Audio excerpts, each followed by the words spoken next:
Systems that hindered the aspirations of my interviewee include the Air Force, institution of marriage, and societal forces for women. Society's roles for women did not allow much room for women to have career aspirations, so missionaries and musicians were uncommon career paths for women. Marriage brought a hindrance through the sanctity of vows. Sacrifices had to be made if my interviewee was to marry her husband.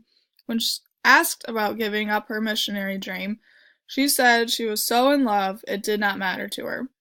The Air Force also hindered any career aspirations, as well as the dream of settling in one spot to raise a family. My interviewee had many systems that supported her aspirations, though. She had a family that instilled in her values of sacrificial love. Her church community was always there to support her and proved to be a huge support during labor complications. Her neighbors in the Air Force Base empathized with my interviewee and eased the loneliness when her husband was working long stretches at a time. Her children kept my interviewee busy, and they brought her so much joy. Most importantly, my interviewee's faith in God was her number one support, which defeated any fear and loneliness she was feeling. Albert Bandura's social learning theory can be applied to the life of my interviewee. The people and systems closely surrounding someone will influence behaviors and reactions, especially as he or she grows up and starts navigating the world alone. Those witnessed behaviors and reactions, along with personal cognition and experiences, develop how one chooses to interact with society or what needs to be avoided in society. My interviewee spent most of her time with her parents and in church, so those systems became important figures to model how to behave in and interact with society. Her father was a pastor, and her mother, as a pastor's wife, helped support the community, so my interviewee witnessed her parents showing love and care to anyone entering their house for counseling. Her parents saw the good in people, and that is how my interviewee continues to see people. My interviewee's faith was also modeled on what she saw around her. She knew God was her protector, so when she moved out of her parents' house, she was able to turn to God in her troubles and fear. My interviewee's love of music also came from her parents. She learned to play multiple instruments and played for church services.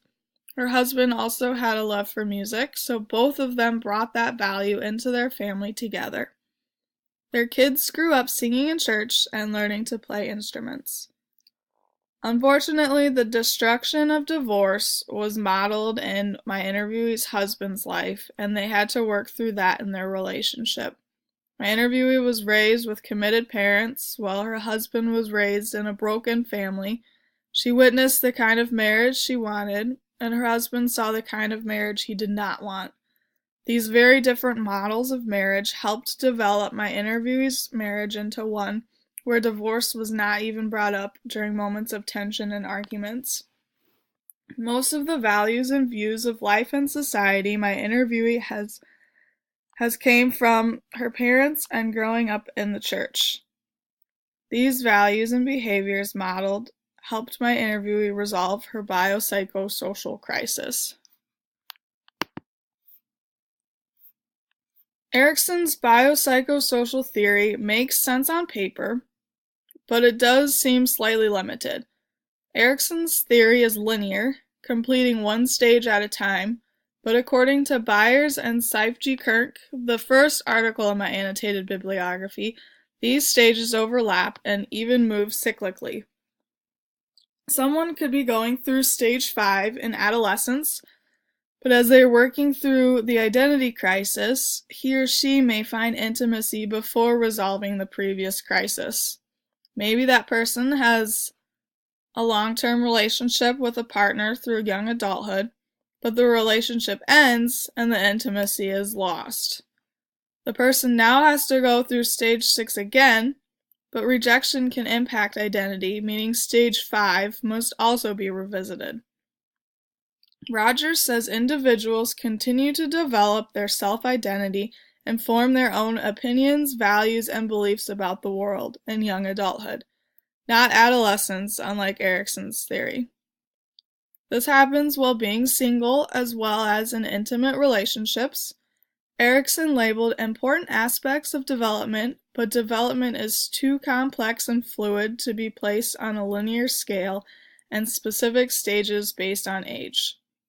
Erikson's stages may also be outdated because many young adults are postponing marriage and child-rearing to focus on careers, traveling, soul-searching, etc.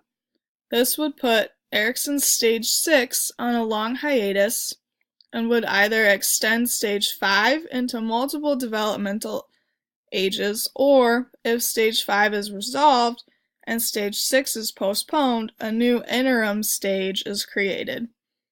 Everyone makes their own choices based on what they individually want out of life, and it will happen on their own personal timeline.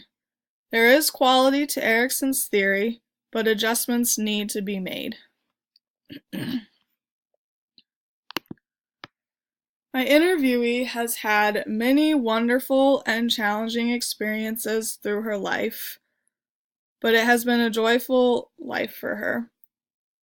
She started Erikson's developmental stage of intimacy versus isolation at age 16, and that continued on until age 30 when her husband was out of the military and they could finally settle down.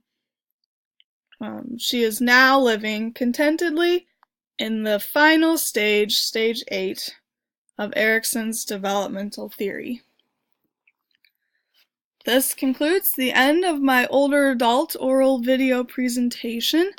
Thank you very much for listening.